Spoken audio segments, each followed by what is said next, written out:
ప్రియులారా, దేవుని లేఖన భాగాల్లో అనేక విషయాలు ఉన్నాయి. యెషయా ప్రవక్త ద్వారా, యెషయా గ్రంథకర్త ద్వారా ఇంచుమించుగా కొన్ని వందల సంవత్సరాల క్రితమే యేసు ప్రభులు వారు ఈ లోకాన ఉద్భవిస్తారని, ఆయన కన్య మరియ గర్భాన పుడతారని, ఈ లోక కళ్యాణార్థమై ఆయన లోకంలో జన్మించి మానవాళి యొక్క సర్వ ప్రపంచములో ఉన్న మానవాళి యొక్క పాప విమోచన కొరకై కల్వారి శిలువలో బలి అవుటకు ఈ లోకానికి ఆయన పంపబడ్డారని ఎన్నెన్నో ప్రవచనాలు మనకు కనబడతాయి. యెషయా గ్రంథకర్త చక్కటి ప్రవచనాన్ని మనం 9వ అధ్యాయంలో చూస్తుంటే చక్కటి మాట వ్రాయబడి ఉంది. 6వ వాక్యంలో, ఏలయనగా మనకు శిశువు పుట్టెను. పుట్టింది ఎవరికి? మరియమ్మకి, మరియ యోసేపులకు. అయితే జన్మనిచ్చింది సర్వోన్నతుని శక్తి. అక్కడ మనం చూస్తుంటే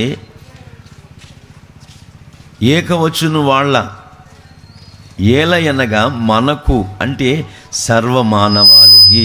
ఆమేన్, హల్లెలూయా. మనకు శిశువు పుట్టినంటే సర్వమానవాళికి, ప్రపంచంలో ఉన్న సర్వమానవాళికి కూడా ఆయన లోకాన్ని ఉద్భవించారు. మనకు కుమారుడు అనుగ్రహించబడెను. హల్లెలూయా. మనకు కుమారుడు అనుగ్రహించబడెను. ప్రియులారా, అంటే సర్వమానవాళి యొక్క పాప పరిహారార్థమై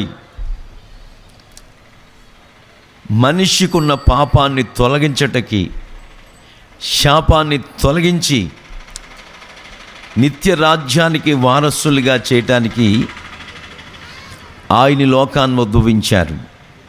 ఆయన నామాలు ఎన్నెన్నో విధాలుగా యెషయా గ్రంథకర్త చక్కటి మాటలు రాస్తారు. ఆయన ఆశ్చర్యకరుడు, ఆయన ఆలోచనకర్త, మూడవదిగా బలవంతుడైన దేవుడు, 4వదిగా నిత్యుడగు తండ్రి, 5వదిగా సమాధానకర్తయగు అధిపతి. హల్లెలూయా, హల్లెలూయా. ఈ అనేక నామములు, ఆయన షాలేము రాజని, సమాధానపు రాజని, ఆయన సర్వోన్నతుడైన దేవుని కుమారుడని, ఆయన కోటి సూర్యుల కన్నా కాంతి కలిగిన వాడని, ఆయనలో పాపము పొరపాటున మనకు కనబడదని, ఆయన పాపము లేని పావనమూర్తి అని, ఆజన్మ బ్రహ్మచారి అని, దేవుడు అనుటకు యోగ్యత కలిగిన వాడని, పూజింపదగిన వాడని, కీర్తింపదగిన వాడని అనేక విషయాలు పరిశుద్ధ వేదములో మనం ఈ చక్కటి విషయాలు, వెల్పులలో అతని వంటి వాడు మరొకడు లేడు. ఆమేన్, హల్లెలూయా. అనేక సంగతులు మనకు బైబిల్లో రాయబడి ఉన్నాయి. అయితే పరిశుద్ధాత్ముడు నేను ఈ కూడిక విషయమై ప్రార్థించుకున్నప్పుడు ఈ నామాల్లో ఒక పేరు నాకు బయలుపరిచారు. ఆయన మనకు నిత్యుడగు తండ్రి. ఆమేన్, హల్లెలూయా. నిత్యుడగు తండ్రి. తండ్రి అంటే అర్థం ఏంటంటే భారములను, బాధ్యతలను భరించేవాడు తండ్రి. తండ్రి యొక్క నామానికి, తండ్రి యొక్క ఆ పదానికి అర్థం ఏంటంటే ఒక తండ్రి తన కుటుంబాన్ని పోషించే వ్యక్తిగా ఉండాలి, తన కుటుంబాన్ని అజమాయిషీ చేసే వ్యక్తిగా ఉండాలి, తన కుటుంబాన్ని, ప్రియులారా, ఏ దుష్టుడు, ఏ అపవాది జ్వరపడకుండా రాత్రి మగళ్ళు కావలి కాసే వ్యక్తిగా ఉండాలి. తండ్రికి ఉన్న స్వభావం పోషించేవాడిగా, కాపాడేవాడిగా, సంరక్షించేవాడిగా, కుటుంబం యొక్క ప్రియులారా ఆలన పాలన చూసే వ్యక్తిగా తండ్రికి ఉన్న అధికారం, తండ్రికి ఉన్న అనుభవాలు, ఆయన మనందరికీ తండ్రి అయి ఉన్నారు. హల్లెలూయా. ఆయన మన భారములు బాధ్యతలు భరించేవాడు. పక్షిరాజువై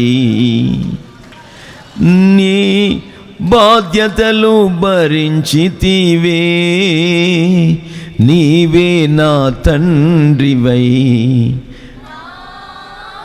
జతలు భరించితివే పక్షిరాజువై, నీ రెక్కలపై మోసితివే, నీవే నా తండ్రివై. నా బాధ్యతలు భరించితివే, యెహోవా నిన్నే మహిమ పరచెదా స్తుతి గీతాలతో, స్తుతి గీతాలతో. యెహోవా నిన్నే మహిమ పరచెదా స్తుతి గీతాలతో, స్తుతి గీతాలతో. అత్యున్నత సింహాసనముపై ఆసీనుడా, దేవదూతలు ఆరాధించు పరిశుద్ధుడా.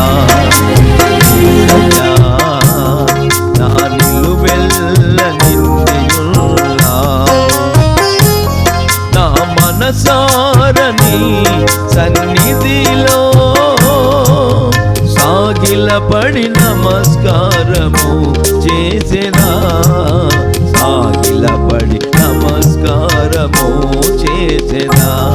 నా మనసారని సన్నిధిలో సాగిలపడి నమస్కారము చేసేదా, సాగిలపడి నమస్కారము చేసేదా.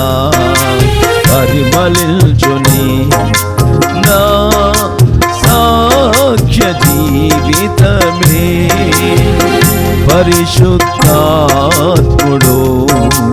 నన్ను నడిపించుచున్నందునే. పరిమళించుని నా సాక్ష్య జీవితమే, పరిశుద్ధాత్ముడు నన్ను నడిపించుచున్నందునే. పరిశుద్ధాత్మలో ఆనందించెదా హర్షధ్వనులతో, హర్షధ్వనులతో. పరిశుద్ధాత్మలో ఆనందించెదా హర్షధ్వనులతో, హర్షధ్వనులతో. అత్యున్నత సింహాసనముపై ఆసీనుడా, దేవదూతలు ఆరాధించు పరిశుద్ధుడా. యేసయ్యా నా నిలువెల్ల నిండియున్నావు, నా మనసారని సన్నిధిలో సాగిలపడి నమస్కారము చేసినా, సాగిలపడి నమస్కారము చేసినా. నా మనసారని సన్నిధిలో సాగిలపడి నమస్కారము చేసినా, సాగిలపడి నమస్కారము చేసినా. హల్లెలూయా, హల్లెలూయా. మన బాధ్యతలు భారాలు భరించేవాడు తండ్రి గనుక ఆయన పేరు నిత్యుడగు తండ్రి. ఆమేన్, హల్లెలూయా. నిత్యము మనకు తండ్రిగా ఉండి మన భారాలు, మన బాధ్యతలు, మన అవసరాలు, మన ఉద్దేశాలు అన్నీ కూడా నిత్యుడగు తండ్రి అయిన యేసుక్రీస్తు ప్రభుల వారు లేక యెహోవా మన అవసరాలన్నీ తీర్చి బలపరిచి ఉన్నతమైన అనుభవాల్లో నడిపించేవాడు. మన తండ్రి మనకు ఏమై ఉన్నారు అని 2-3 విషయాలు పరిశుద్ధాత్ముడు ఈ చల్లని పూట మనతో చెప్పాలని ఆయన ఆశపడుతున్నారు.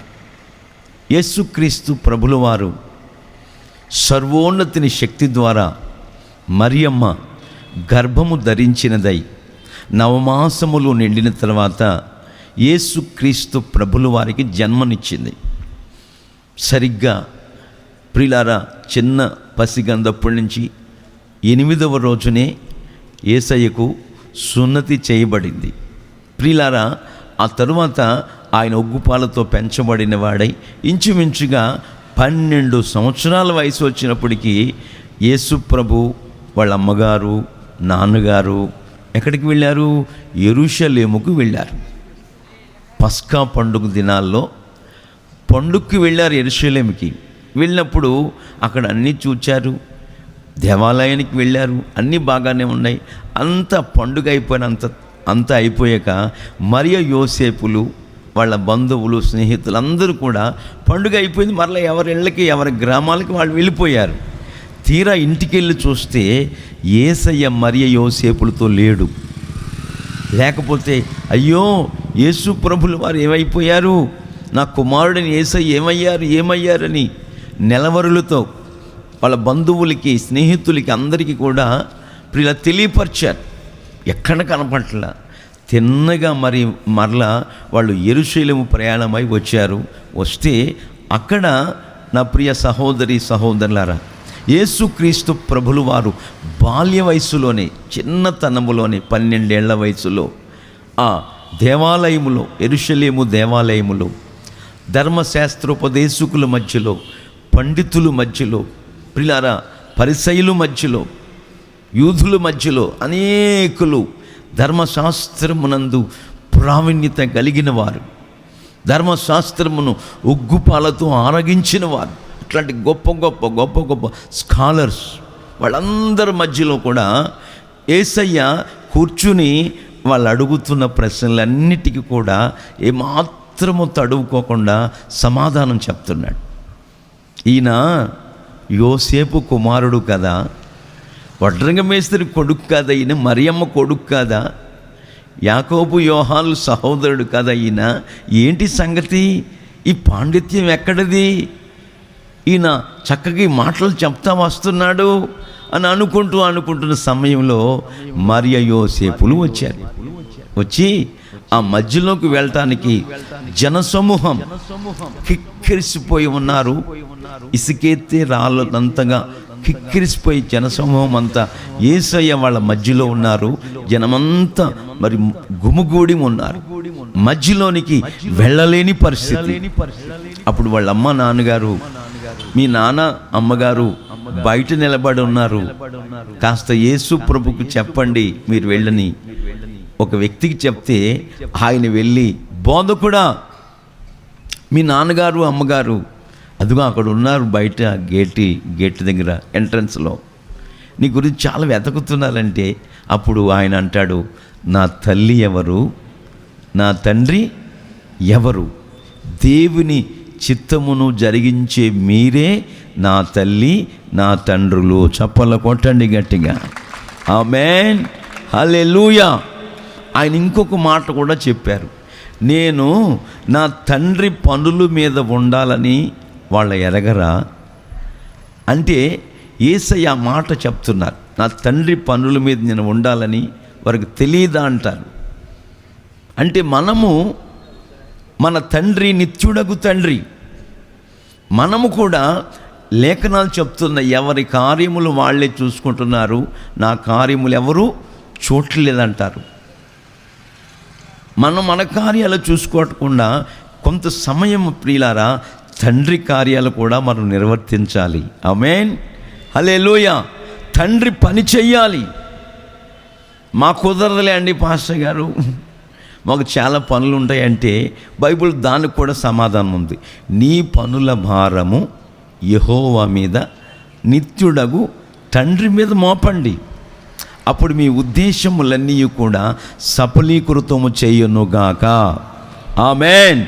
మనము తండ్రి మీద ఆనుకోకుండా, తండ్రికి మన పనులన్నీ అప్పగించుకోకుండా, మన ప్రయత్నాలు చేస్తూ మన ఆలోచనలతో కొనసాగుతూ ఏవేవో మిద్దుల మీద మిద్దులు కట్టాలని, పొలాలు కొనాలని, స్థలాలు కొనాలని వ్యయప్రయాసలు పడుతూ ఉంటాం.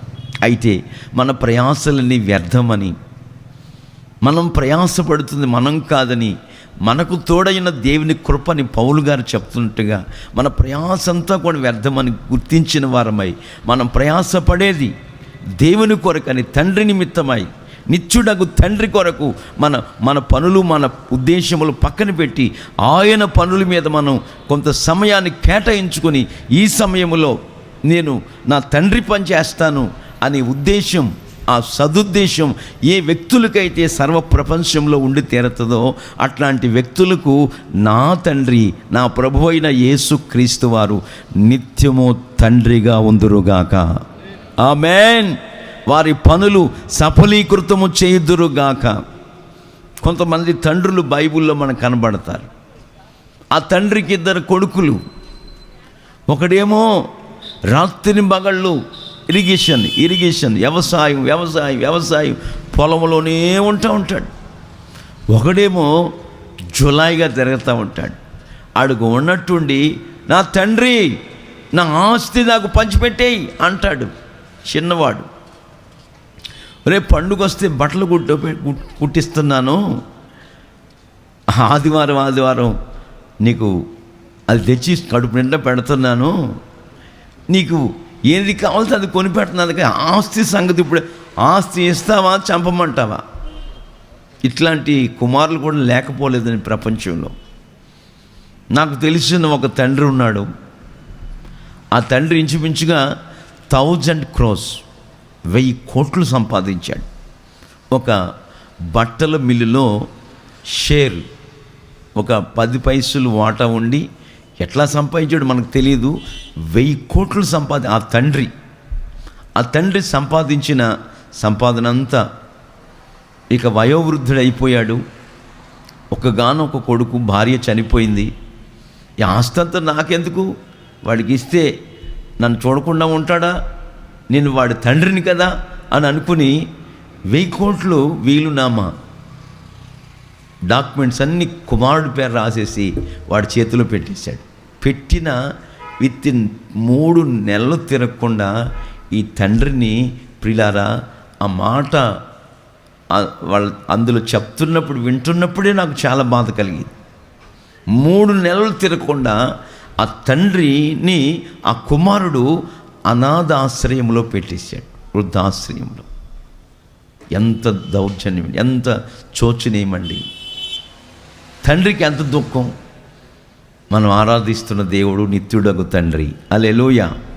ఆయన మనల బట్టి, మన కుటుంబాన్ని బట్టి, మన పిల్లలను బట్టి, ఆయన పిల్లలమైన మనల్ని బట్టి పొరపాటున నిత్యుడగు తండ్రి దుఃఖపడకూడదు, కన్నీళ్లు విడచకూడదు.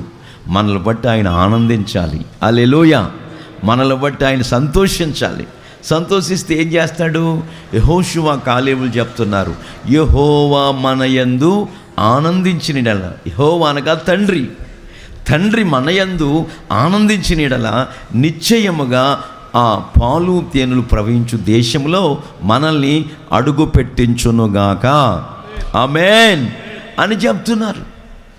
కనుక ఆస్తులు పంచుకుని పిల్లలు, ప్రిలారా, ఇచ్చలవిడితనానికి చోటిచ్చి, దుర్వ్యసనాలకి చోటిచ్చి, వాళ్ళ జీవితంలో వ్యయప్రయాసలు పడుతూ తండ్రికి ఇష్టమైన కార్యములు చేయకుండా ఈ లోకములో ఎవరైతే కొనసాగుతారో అట్లాంటి వారు దైవాశీర్వాదాలు పొందుకోవటానికి అర్హులు కారనే సంగతి వాస్తవం. చివరికి ఆ కుమారుడు అంటాడు, ఆస్తంతా పోగొట్టుకున్నాడు, దుర్వ్యసనాలకి, దుర్వ్యాపారానికి పాడు చేస్తూ వచ్చాడు. చివరికి అంత అన్నం తినే ఆ అర్హత కూడా లేకుండా ఆకలితో అల్లాడిపోతూ ఒక రోజున అనుకుంటాడు, నా తండ్రి ఇంట అనేక కూలువాండ్లకు అన్నము సమృద్ధిగా ఉంది. ఆమేన్. నేను ఎందుకు ఇక్కడ ఆకలితో అలమటించాలి? నేను తీసుకొచ్చిన ఆస్తి అంతా తగలబెట్టేశాను, దుర్వ్యసనాలకు పాడు చేసి దురలవాట్లకు లోబడిపోయాను. నా తండ్రి నన్ను ప్రేమిస్తాడు, నా తండ్రి ఆ కూలివాడిలో ఒక కూలివాడిగా పెట్టుకుంటాడని ఆ సదుద్దేశంతో మంచి పశ్చాత్తాపడుతూ కన్నీళ్ళు విడుస్తూ తిన్నగా ఎక్కడికి వెళ్ళాడు? బుద్ధి వచ్చినప్పుడు అని రాసి ఉంటుంది ఆ చరిత్రలో. అంటే అంతకుముందు ఏమీ లేదు, అతనికి బుద్ధి లేదు, బుద్ధిహీనంగా ప్రవర్తించాడు, తండ్రికి దూరం అవుతా వచ్చాడు. ఎప్పుడైతే బుద్ధి వచ్చిందో ప్రియులారా, తండ్రి వద్దకు వెళ్ళటానికి ప్రయాణమై వెళ్ళాడు. ఈవేళ వస్తాడా, రేపు వస్తాడా, మర్నాడు వస్తాడా అని తండ్రి ఎదురు చూస్తున్నాడు. చప్పట్లు కొట్టండి గట్టిగా, ఆమేన్. తండ్రి ఎదురు చూస్తున్నాడు. రానే వచ్చాడు, దూరంగా చూశాడు. బట్టలు మాసిపోయినాయి, గడ్డం పెరిగిపోయింది, గోళ్ళు పెరిగిపోయినాయి. ఇక పిచ్చోళ్ళగా ఉన్నాడు. వీడు నా కొడుకే, నా కొడుకు ఉంగరాల జుట్టు కదా, ఇది నా కొడుకు జుట్టే అని దూరం నుంచి చూశాడట తండ్రి. ఏమండి, దూరం నుంచి చూసి తలుపులు వేసుకున్నాడా? ఇంటి తలుపులు వేసుకోలేదని దూరం నుంచి చూసిన కుమారుడిని తండ్రి పరిగెత్తుకుంటూ వెళ్ళి మెడ మీద పడి ముద్దు పెట్టుకొనుచు ఎక్కెక్కి ఆడుస్తున్నాడు. నా కుమారుడా, తిరిగి వచ్చేవు, సంతేశాలరా, పోతే పోయిందిలే ఆస్తి అని ఇంటిలో చేర్చుకున్నాడు. హల్లెలూయా, హల్లెలూయా. విడువను నిన్ను ఎడబాయనని నా అభయము సంగిన దేవా, నా అభయము సంగిన దేవా. పందులు మేపుచు ఆకలి బాధతో పొట్టును మేసిన దుష్టుడనయ్యా. పందులు మేపుచు ఆకలి బాధలో పొట్టును మేచిన దుష్టుడనయ్యా. నీ దరి చేరితినయ్యా, నా తండ్రివి నీవేగా యేసయ్యా. నీ దరి చేరితినయ్యా, నా తండ్రివి నీవే కదయ్యా, నా తండ్రివి నీవే కదయ్యా. విడువను నిన్ను ఎడబాయనని నా అభయము సంగిన దేవా, నా అభయము సంగిన దేవా. మహిమా వస్త్రము సమాధానము జోడును నాకిలా తొడగితివయ్యా. మహిమా వస్త్రము సమాధానము జోడును నాకిలా తొడగితివయ్యా. రోవిన విరులు చేసి కుమారునిగా చేసితివి, నా క్రొవ్విన విందులు చేసి కుమారునిగా చేసితివి.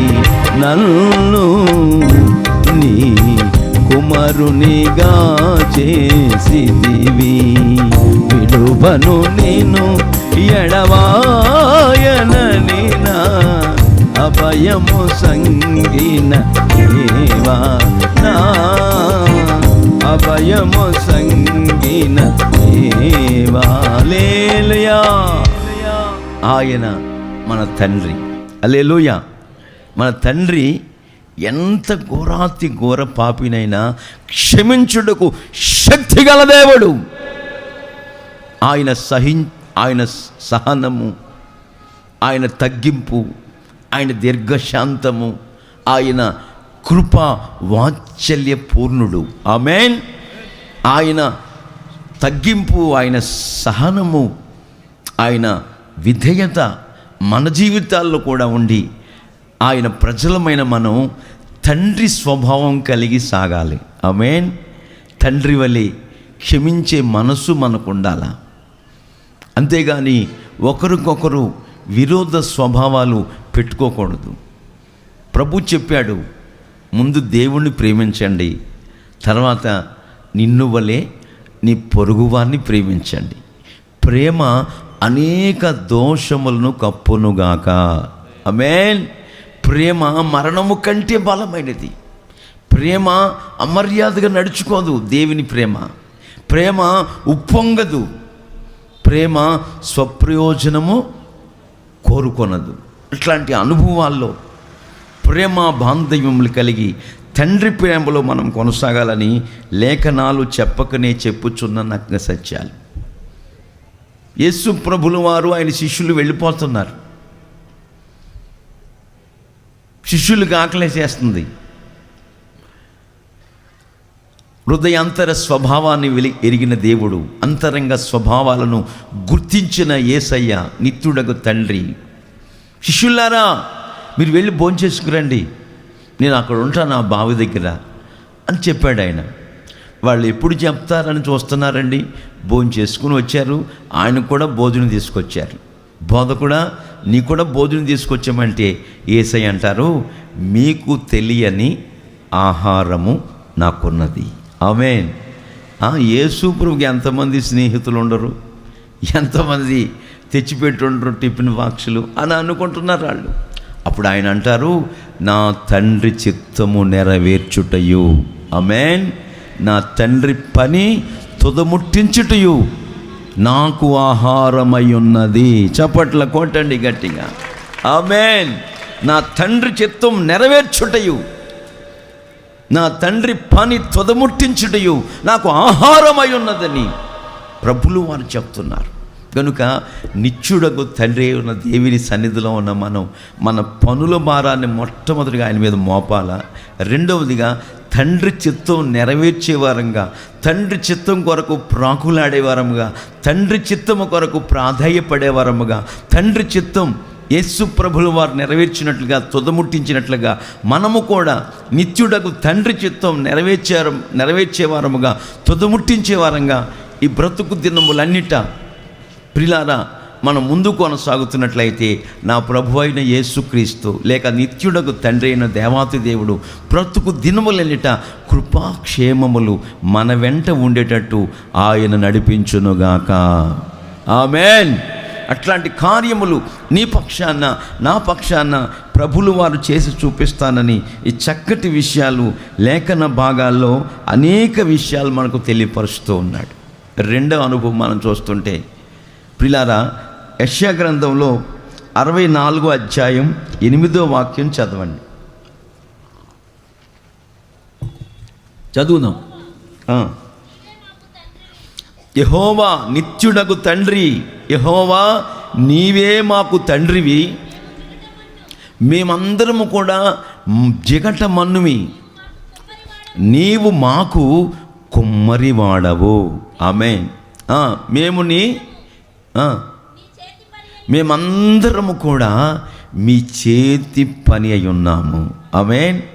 ప్రవక్తను చెప్తాడు, ఓ ప్రవక్త నువ్వు కుమ్మరింటికి వెళ్ళు అంటే, కుమ్మరింటికి ఎందుకు వెళ్ళాలయ్యా? కొండలు చేయాలా ఆయనతో పాటు? నేను పాత్రలు చేయాలా? లేకపోతే చేసిన కొండలు ఎండలో పెట్టాలా ఆరేదాకా? కాదు వెళ్ళు అంటాడు. వెళితే ఆ కుమ్మరివాడు సారి మీద మట్టి ముద్ద ఒకటి పెడతాడు. ఆ మట్టి ముద్ద పెట్టకముందు ఏం చేస్తాడు? ఆ బంక మట్టిని ప్రిలార నీటితో తడిపి ఏం చేస్తాడు? తాను కాళ్ళతో తొక్కుతాడు జిగురు వచ్చేటంత వరకు. ఆమేన్. ఆ తొక్కుతున్నప్పుడు మధ్యలో ఏమైనా రాళ్ళు తగిలి అనుకో, కాళ్ళకి రాళ్ళు తగిలి అనుకో, ఆ రాళ్ళు ఏం చేస్తాడు? తీసి పారేస్తాడు. ఈ రాళ్ళు ఏంటంటే నీవు నేను కూడా ఆయన చేతి పని అయి ఉన్నాం, ఆయనకిష్టమైన పాత్రలమై ఉన్నాము అనే సంగతి మర్చిపోకూడదు. ఈ రాళ్ళు ఏంటంటే అవిధేయత అనే రాయి,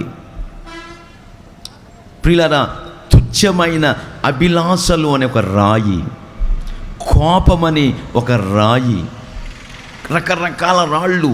ప్రియులారా మనిషిలో ఉన్న బలహీనతలన్నీ కూడా ఈ రాళ్ళై మనిషిని దేవునికి ఇష్టమైన పాత్రగా తయారవ్వకుండా అవి ముక్కలు చేస్తూ వస్తున్నాయి. వాటన్నిటినీ కూడా ప్రియులారా కుమ్మరివాడైన నిత్యుడగు తండ్రి, ఆమేన్, యెహోవా నీవే మా తండ్రివి,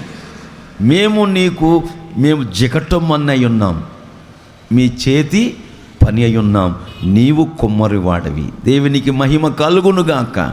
రాళ్ళన్నీ పాడవేసి పిల్లల మట్టిని బాగా మెత్తగా చేసి జిగురు చెటంతగా చేసి అంత ముద్ద చేసి పిల్లల ఆ సారి మీద పెట్టి కుమ్మరివాడు ఏం చేస్తాడంటే కర్ర పెట్టి పూర్వకాలంలో ఇప్పుడంతా మిషన్లో చేసినాయి, కానీ ఆ పూర్వకాలంలో ఒక 40 ఏళ్ల క్రితం ఆ కర్ర పెట్టి బాగా తిప్పి దాన్ని అలా పాత కూజాలు చేస్తాడు.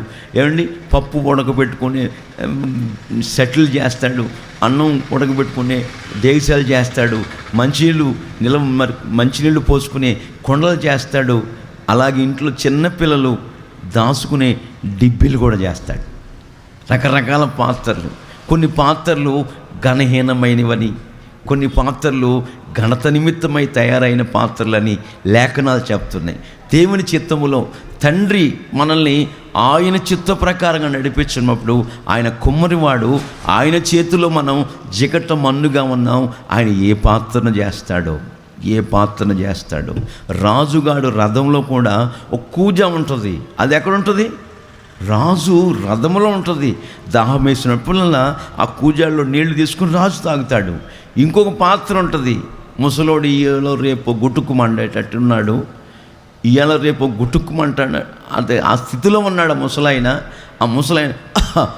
అని తగ్గుతా పో అని ఉమ్మేసుకుంటుంటే ఈ ముసలిది రోజు కడగలేక, ఇదిగో కింద పోసేవంటే చూసుకో అని ఒక పాత్ర పెట్టుంటుంది, ఓ మట్టి సట్టి. అప్పుడు ఈ ముసలాయన ఎక్కడ వేస్తున్నాడు? ఆ పాత్రలో పోతున్నాడు ఉమ్ము వచ్చినప్పుడు. అంటే ఇది ఉమ్ము వేసే పాత్ర. చూసారండి, కొన్ని ఏమో ఘనత నిమిత్తమై కలిగిన పాత్రలు, కొన్ని నీచమైన పాత్రలు, మనం చేదరించుకునే పాత్రలు. మొత్తం మీద నిత్యుడకు తండ్రి మనం జిగటమన్నుమైన మనల్ని ఆయన చేతిలోకి తీసుకొని తనకిష్టమైన పాత్రగా చేసుకుంటాడు. చప్పట్ల కొట్టండి గట్టిగా, ఆమేన్. నాకు తెలిసిన ఒక పాత్ర ఉందండి. ఆయన బుద్ధుణ్ణి ఆరాధిస్తూ ఉండేవాడు. ఆ యవనస్తుడు ఉన్నట్టు ఆయనకి ఈ టీబీ జబ్బు అటాక్ అయింది. రక్తం దగ్గుతూ ఉంటే రక్తం కక్కుతూ ఉండేవాడంటండి. ఆయన చెప్పిన సాక్ష్యమే మీకు చెప్తున్నాను. ఆ తరువాత క్రొత్త నిబంధన గ్రంథం ఎవరో యేసు ప్రభు న్యూ టెస్టిమెంట్ క్రొత్త నిబంధన గ్రంథం ఇస్తే ఆయన బౌద్ధ మతస్థుడు కనుక దాన్ని చదవకుండా తలదిండి కింద పెట్టుకున్నాడు.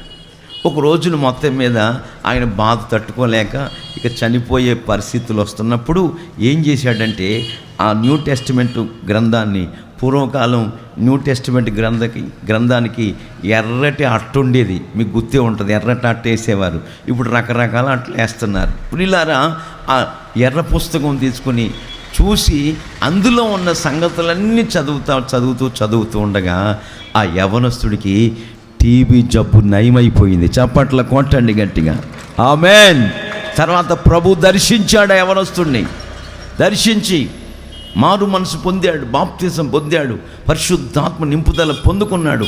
దేవుడు ఆ యవనస్తుని పిలుచుకుని గొప్ప సేవ చేయించాడు. హల్లెలూయా, హల్లెలూయా. సేవ చేయమని చెప్పిన వెంటనే ఒక మురికి వాడలో ఇలాంటి ఒక గుడారం వేసుకుని ఆరాధన ప్రారంభించాడు. మొట్టమొదటి ఆరాధనకి 5 మంది వచ్చారంటండి. ఎంతమంది? 5 మంది, 5 నెంబర్స్. అట్లా ఆరాధన చేస్తూ గొప్ప సేవకుడయ్యాడు. ఇప్పుడు ప్రపంచంలోనే ఆయన సంఘం అంత పెద్దదయింది. ఆయన సంఘ సభ్యులు 15 లక్షల మంది. ఇప్పుడు చప్పట్ల కొట్టండి గట్టిగా. సౌత్ కొరియాలో డాక్టర్ పాలి యంగిచో గారి చరిత్ర, ఆమేన్. ఆ చిన్న పాత్రని, హీనమైన పాత్రని, రోగముతో ఉన్న పాత్రని దేవుడు నిత్యుడకు తండ్రి ఏం చేశాడంటే అర్హమైన పాత్రగా చేశాడు. చప్పట్ల కొట్టండి గట్టిగా, ఆమేన్. దేవుడు చేయదలుచుకుంటే ఎంతటి కార్యమునైనా సరే ఆయన చేతి పని అయి ఉన్నాం కనుక ఆయన చిత్త ప్రకారంగా మనల్ని మలుచుకుంటాడు, ఆయన చిత్తానుసారంగా మనల్ని వాడుకుంటాడు. అయితే మనం ఏం చేయాలంటే జిగట మన్నుగా ఆయన చేతిలోకి మనం రావాలి. అంతేగాని నేను మట్టి ఏంటి, నువ్వు కుమ్మరోడు ఏంటి, ఇది నాకు అర్థం కావట్లేదు అని సేదరించుకుని బయటకు పోయావనుకో ప్రియులారా, మనం పాత్రగా తయారైన కుమ్మరివాడు పాత్రని మట్టి బాగా పిసుకుతాడు. అందులో రాళ్ళు ఏరి పారేస్తాడు. తర్వాత మెత్తని మట్టి తీసుకొని సారు మీద పెట్టి చక్కటి పాత్రలు చేసి ఎక్కడ పెడతాడు? ఎండలో పెడతాడు. ఈ ఎండ దేనికి సాదృశ్యం అంటే శ్రమలకు సాదృశ్యం, కష్టాలకు సాదృశ్యం, శోధనలకు సాదృశ్యం. ప్రియులారా, ఎండకు తట్టుకోవాలి, ఆ పాత్ర ఎండిపోవాలి. ఎండిపోయిన పాత్రను ఏం చేస్తాడంటే కుమ్మరివాడు ఆమలో పెట్టి ఏం చేస్తాడు? కాలుస్తాడు. ఈ ఎండలో పెట్టినప్పుడు కొన్ని పాత్రలు బీటలు తీసి పగిలిపోతాయి. ఎండలో పెట్టినప్పుడు పగిలిపోయినప్పుడు మళ్ళీ ఏం చేయాలి?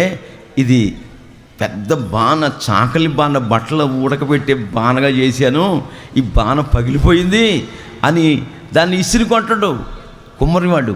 మళ్ళా ఆ పగిలిపోయిన పెంకులు మట్టి తీసుకుని, ఆరిపోయిన మట్టి తీసుకుని మళ్ళా కళ్ళంలో పోసి నీళ్లు పోసి నానబెట్టి తెల్లవారిక మళ్ళా మట్టి తొక్కుతాడు, మళ్ళా పాత్రను చేస్తాడు. ఏమంటే మళ్ళా ఎన్నిసార్లు పగలు చేస్తూనే ఉంటాడు. మీరు గమనించాలి, ఆమలో పెట్టిన తర్వాత పగిలిందా, ఇక మరి దేనికి ఆ పాత్ర పనికిరాదు. ఆ పాత్ర పెంట మీద ఆ ముక్కలన్నీ తీసి మంచి పాత్రలన్నీ లోపల గోడౌన్లో పెట్టుకుంటాడు, సంతకు తీసుకుపోతాడు, హోల్సేల్గా లారీ ఎక్కిస్తాడు. పగిలిపోయిన పాత్రలన్నీ పెంట మీద ముక్కలు పాడేస్తాడు. అవి ఎందుకు పనికిరావు. నీకిష్టమైన పాత్రను చేయ నన్ను విసిరేయక సారెపై నుంచావా, నా పరలోకపు తండ్రి మంచి కుమ్మరి, నా పరలోకపు తండ్రి నా మంచి కుమ్మరి. నీకిష్టమైన పాత్రను చేయ నన్ను విసిరేయక సారెపై యేసయ్యా, నీకిష్టమైన పాత్రను చేయ నన్ను విసిరేయక సారెపై జ్యోతిర్మయుడా నా ప్రాణ ప్రియుడా, స్తుతి మహిమలో నీకే, నా ఆత్మలో అనుక్షణం నా అతిశయము నీవే, నా ఆనందము నీవే, నా ఆరాధన నీవే. జ్యోతిర్మయుడా నా ప్రాణ ప్రియుడా, స్తుతి మహిమలు నీకే. హల్లెలూయా. ఆయన మన తండ్రి కుమ్మరివాడు, మనము జిగటమన్నివి, మనము ఆయన చేతి పని అయి ఉన్నాం. హల్లెలూయా. ఆయన పేరేంటి? నిత్యుడగు తండ్రి. హల్లెలూయా. నిత్యుడగు తండ్రి పనుల మీద మనం ఎప్పుడైతే ఉంటామో మన పనులన్నీ కూడా సంవత్సరాలు జరుగుతూ ఉన్నప్పటికీ ఆయన కార్యములు నూతనపరుస్తూ మన పనులన్నిటినీ కూడా నిత్యుడగు తండ్రి అయిన యేసయ్య సఫలీకృతము చేయునుగాక. ఆమేన్. కొంతమంది వాళ్ళ పనులే చూసుకుంటారు. మరి యేసయ్య పని చూడొద్దా? తండ్రి పని చూడొద్దా? చూసినప్పుడు మన పనులన్నిటిని ఆయన సఫలీకృతం చేస్తాడు. మనల్ని తనకిష్టమైన పాత్రగా చేసుకొని, అర్హమైన పాత్రగా చేసుకొని, విలువైన పాత్రగా చేసుకొని, ఒక ఉన్నతమైన అనుభవాల్లో నన్ను నడిపించుటకు నిత్యుడకు తండ్రి సర్వవేళలా ఆలోచిస్తూ ఉంటాడు. ఆయన ఆలోచనకర్త. ఆమేన్. హల్లెలూయా. మూడో అనుభవం మనం చూస్తుంటే ఏమండి, 15వ అధ్యాయం యోహాను సువార్తలో మొదట వాక్యం ఉంటుంది, యేసయ్య నిజమైన ద్రాక్షవల్లి, తండ్రి వ్యవసాయకుడు. ఆమేన్. నేను నిజమైన ద్రాక్షవల్లిని, నా తండ్రి వ్యవసాయకుడు. మన తండ్రి ఎవరు? మూడవదిగా వ్యవసాయకుడు. వ్యవసాయకులకి బాగా అర్థమవుతుంది ఈ సంగతి. తండ్రి వ్యవసాయకుడు అండి, వ్యవసాయం చేస్తాడు. విలువైన వ్యవసాయకుడు వ్యవసాయాన్ని ఎందుకు చేస్తాడు? విలువైన ఫలసాయాన్ని పొందుకోవాలని. ఆమేన్. ఒక తోట వ్యవసాయం చేసే వ్యవసాయకుడు, అది పచ్చిమిరప తోట అయినా, దానిమ్మ తోట అయినా, బత్తాయి తోట అయినా, మరి నిమ్మ తోట అయినా, ఆ తోటకి ఎరువేస్తాడు, ఆ తోటకి నీరు పెడతాడు, ఆ తోటలో కలుపు తీస్తాడు. పిచ్చి పిచ్చి మొక్కలు మొలుతూ ఉంటాయి. ఈ పిచ్చి పిచ్చి మొక్కలు మొలిచినప్పుడు వాటన్నిటినీ కూలివాళ్ళని పెట్టి, పనివాళ్ళని పెట్టి ఏమండి ఆ కలుపు అంతా తీసేస్తాడు. ఎందుకు? తాను వేసే వెరువు, తాను పెట్టే నీరు ఈ కలుపు మొక్కలు పీల్చేసుకుని ఇవి బాగా బలిచిపోతాయి, ఆ చెట్టుకు సారం పోదు. అందుకని వ్యవసాయకుడు తెలుగు ఏం చేస్తాడంటే కలుపు మొక్కలన్నీ ఏరి పాడేసి అప్పుడు ఎరువు వేసి నీరు పెడతాడు. హల్లెలూయా. ఎందుకు పెడతాడంటే ఫలసాయాన్ని పొందాలని, అభివృద్ధిని పొందాలని, ఆశీర్వాదాన్ని పొందుకోవాలని. వ్యవసాయకుడు ఎప్పుడు కూడా విలువైన ఫలమును పొందు నిమిత్తమై మరి ఎదురు చూస్తూనే ఉంటాడు, విలువైన ఫలాన్ని పొందుకోవాలని. నేను నిజమైన ద్రాక్షవల్లిని, నా తండ్రి వ్యవసాయకుడు, మరి మనమెవరమి? తీగలం. ఆ ద్రాక్ష చెట్టులో అంటుగట్టబడిన తీగలం. తీగలమైన మనము యేసుక్రీస్తు అని ఏమండి ద్రాక్షవల్లిలో మనం అంటు కట్టబడి ఉండి తీరాలి. ఆమేన్. ఎవరైతే అంటు కట్టబడి ఉంటారో, అదే అధ్యాయంలో 8వ వాక్యంలో ఉంటుంది ఏమండి, మీరు బహుగా ఫలించుదురుగాక. హల్లెలూయా. మీరు బహుగా ఫలించుట ద్వారా నా తండ్రి నామము మహిమపరచబడునుగాక. ఆమేన్.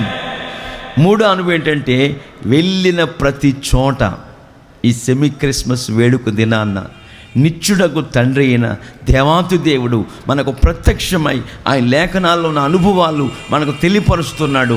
3వ అనుభవం ఏంటంటే, మనం తండ్రి నామం వెళ్ళిన ప్రతి చోట మహిమపరచబడాలి. ఆమేన్. మహిమకు కారకులుగా ఉండాలి.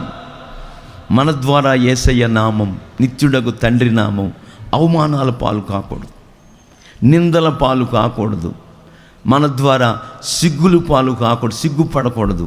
ఆయన నామం అంతకంతకు మహిమపరచబడేటట్లుగా నువ్వు వెళ్ళిన ప్రతి చోట యేసయ్య అనే ద్రాక్షవల్లిలో అంటుగట్టబడిన తీగ వలె ప్రవర్తిస్తూ, అంటుగట్టబడిన అనుభవాల్లో యేసయ్యతో క్లోజ్ ఫెలోషిప్ కలిగి, అభినవ సంబంధం కలిగి, ఆత్మీయ బంధం కలిగి, ప్రియులారా ప్రభు మార్గాల్లో మనం సాగిపోతున్నప్పుడు ఆకాశానికి భూమికి సృష్టికర్త అయిన దేవాతి దేవుడు, ఆయన తండ్రి వ్యవసాయకుడు, ఆ వ్యవసాయకుడు తీగలమైన మనకు ద్రాక్షవల్లి అయిన యేసయ్యకు ఎరువు వేసేటప్పుడు వెరివేస్తాడు, నీరు వేసే నీరు పెడతాడు. మొత్తం మీద ఆయన ఉద్దేశం ఏంటంటే మనం బహుగా ఫలించాలని. ఆమేన్. హల్లెలూయా. బహుగా ఫలించాలని, విస్తారంగా ఫలించాలని ఆయన చూస్తాడు. అట్లాంటి అనుభవాల్లో మనము మన కుటుంబాలు సాగిపోవాలని ఈ లేఖనం చెప్తుంది. మనము తీగలమై నిత్యుడకు తండ్రి అయిన యేసయ్యలో మనం అంటుకట్టబడి బహుగా ఫలించే వారముగా జీవించాలని ప్రభులు వారు చెప్తున్నారు. 4వదిగా మనం చూస్తుంటే ఏమండి, యేసయ్య ఏ అవసరం వచ్చినా, యేసయ్య ఏ అక్కర కలిగినా ఏం చేసేవారు? లాజరు చనిపోయాడు, మార్తా మరియలు ఆయన పాతిపెట్టేశారండి. మార్తమ్మని అడిగితే, అయ్యా 3 రోజులైందయ్యా పాతిపెట్టి, కుళ్ళిపోయి ఉంటాడయ్యా, పురుగులు వచ్చి ఉంటాయి అంటున్నాడు. అది కాదమ్మా, ఎక్కడ పాతి పెట్టారని అడిగాను, ఇవన్నీ అడగలేదు అంటే మొత్తం మీద ఆ సమాధి దగ్గరికి యేసయ్యని తీసుకెళ్ళారు. అక్కడ ఓ మాట వాడుతున్నాడు యేసయ్య, తండ్రి నీవు నా మనవి వినినందున. చప్పట్ల కొట్టండి గట్టిగా. ఆమేన్. అంటే తండ్రి 4వదిగా ఏమై ఉన్నారు? మన ప్రార్థన ఆలకించేవాడై ఉన్నాడు. చప్పట్ల కొట్టండి గట్టిగా. హల్లెలూయా. మన ప్రార్థన ఆలకించేవాడై ఉన్నాడు. దానియేలు జీవితంలో ఏ తప్పైనను లోపమైనను కనుగొనలేకపోయారు. అతడు దినమునకు 3 మారు దేవునికి ప్రార్థన చేసే వ్యక్తి. ఈ విషయంలో మనం దానియేలు నింద మోపొచ్చని దళారులు, ఉద్యోగస్తులు, ఆ బబులోను సామ్రాజ్యంలో ఉన్న మరి శతాధిపతులు, రథాధిపతులు పీఠాధిపతులు అందరూ కూడా కంకణం కట్టుకుని దానియేలు చంపేయాలని శత ప్రయత్నం చేస్తూ వచ్చారు. దానియేలు ఈ విషయంలో మనకు దొరుకుతాడని రాజుగారు మీ దగ్గర తప్ప ఎవరి దగ్గర విచారణ చేయకూడదు 1 నెల రోజులని జారీ చేశారు. తర్వాత దానియేలు అట్టి సంతకము జారీ చేయబడినప్పటికీ దినమునకు 3 మారు యెరూషలేము తట్టు కిటికీలు తెరిచి దేవునికి ఏం చేస్తూ వచ్చాడు? ప్రార్థన చేస్తూ వచ్చాడు. ప్రార్థన ఆలకించిన దేవుడు దానియేలుని సింహాల బోనులో కాపాడాడు. ఆమేన్. ప్రార్థన శక్తి అన్ని శక్తుల కన్నా మించినది. విద్యుత్ శక్తి ఏమండి, ఇంకా అణుశక్తి, చాలా శక్తులు ఉన్నాయి. చీకటి శక్తి, రకరకాల శక్తులు ఉన్నాయి ప్రపంచంలో. అన్ని శక్తుల కన్నా మించింది ప్రార్థనా శక్తి. ఆమేన్, హల్లెలూయా. ఆయన ఎవరు? మన మనవి వెంటనే ఆలకించి వెంటనే కార్యములు చేసేవాడు. మనం మొర్రపెట్టగా ఉత్తరం ఇచ్చేవాడు, మనం మొర్రపెట్టగా జవాబిచ్చేవాడు. ఆశ్చర్య కార్యాలు, అద్భుతాలు, సూచక క్రియలు చేసేవాడు. లేనిది ఉన్నట్టుగా చేస్తాడు, ఉన్నది లేనట్టుగా చేసేవాడు. ఆయన పేరు నిత్యుడగు తండ్రి. ఆమేన్. అందుకే నిత్యుడగు తండ్రి అయిన దేవాతి దేవునికి తన కుమారుడైన యేసుక్రీస్తు ప్రభుల వారు కూడా ఏం చేస్తున్నాడు? తండ్రి, నీవు నా మనవి వినినందున నీకు థ్యాంక్స్ గివింగ్, కృతజ్ఞత స్తుతులు చెల్లించుచున్నాను అని చెప్పి, ఇంకా లాజరు బతికి బయటికి రాలా, ముందే చెప్పేస్తున్నాడు, నువ్వు వింటావయ్యా నా ప్రార్థన. ఎంత ఒప్పుకోలో చూడండి యేసయ్య. అట్లాంటి ధైర్యం ప్రార్థించే మనందరికీ ఉండి తీరాలి. ఆమేన్. ఈ కార్యము నిశ్చయముగా నా పట్ల నిత్యుడగు తండ్రి నువ్వు నెరవేరుస్తావు. నెరవేర్చుటకు శక్తి గల దేవుడివి, నా ప్రార్థన ఆలకించేవాడివి, నా కన్నీళ్లు తుడిచేవాడివి, నా దరిద్రత తొలగించేవాడివి, నా శాపమును ఆశీర్వాదకరంగా మార్చుడు కొరకే పరలోకమును వీడి భూలోకానికి అరుదించి నీవు నన్ను ప్రేమించి నా మీదకు వస్తున్న శాపాన్ని ఆశీర్వాదకరంగా మార్చిన దేవుడవు నిత్యుడగు తండ్రివి నీవే యేసయ్యా. చప్పట్ల కొట్టండి గట్టిగా. ఆమేన్. అట్లాంటి గొప్ప దేవుణ్ణి మనం కలిగి ఉన్నాం. మన ప్రార్థన ఆయన ఆలకిస్తాడు. వెంటనే గ్రహింపలేని గొప్ప కార్యాలు చేస్తాడు. తండ్రి ప్రార్థన ఆలకిస్తాడు. తండ్రి మన పనులన్నిటినీ సఫలీకృతం చేస్తాడు. తండ్రి ఫలభరితమైన కుటుంబాలుగా మారుస్తాడు. తండ్రి తనకిష్టమైన పాత్రగా మనం చేసుకుని మలుచుకుని తన చిత్తానుసారంగా ఈ సర్వ ప్రపంచంలో మనల్ని, మన కుటుంబాల్లో ఉన్న బిడ్డలందరినీ కూడా అర్హమైన పాత్రలుగా చేస్తాడని లేఖనం చెప్తుంది. 4వదిగా మనం చూస్తే, ఏది చేసినా మనము దేవునికి మనఃపూర్వకముగా హృదయపూర్వకంగా ఏది చేస్తున్నా బైబిల్లో రాసుంది, గిన్నెడు చన్నీళ్ళు ఇస్తేనే ప్రతిఫలము ఉండక మానదనుంది. బైబిల్ చూస్తుంటే ఇదిగో మీరు ఏది చేసినా రహస్యంగా చేయండి, రహస్యమందు చూచుచున్న తండ్రి మీకు ప్రతిఫలం ఇచ్చునుగాక. ఆమేన్. మీరు ప్రార్థన చేసేటప్పుడు కూడా వాళ్ళ వినాలి వీళ్ళ వినాలని ఏదో వల్లిస్తూ రాగాలుగా చేయక్కల్లా. మీరు ప్రార్థన చేసేటప్పుడు యేసు ప్రభు స్వతహాగా చెప్తున్నాడు మత్తయి సువార్తలో, కొండ మీద ప్రసంగంలో, మీరు ప్రార్థన చేసేటప్పుడు గదిలోకి వెళ్ళిపోయి తలుపులు వేసుకుని ప్రార్థన చేయండి. రహస్యమందు చూస్తున్న తండ్రి మీకు ప్రతిఫలం ఇచ్చునుగాక. మీరు ఉపవాసం ఉన్నప్పుడు ముఖం గడుపుని తలకు స్నానం చేసి సంతోషంగా ఆనందంగా ఉండి వికారం చేసుకోవద్దు. రహస్యంగా ఉండండి, ఎవరికి తెలవకుండా. పరలోకమందున తండ్రి మీకు ప్రతిఫలం ఇచ్చునుగాక. ఆమేన్. ఇట్లాంటి ప్రతిఫలాన్ని పొందాలంటే మీరు ప్రభు నామం పేరట ఏది చేస్తున్నా మీకు, సేవకునికి, 3వదిగా యేసయ్యకి నిత్యుడకు తండ్రికి తప్ప ఇక ఏ నరుడికి తెలవకుండా ఏది చేసినా ప్రభు నామం పేరట రహస్యంగా మనం చేస్తామనుకో, బైబిల్ తేటగా రాస్తుంది, రహస్యమందు చూస్తున్న నిత్యుడకు తండ్రి నీకు నాకు కూడా ప్రతిఫలమిచ్చునుగాక.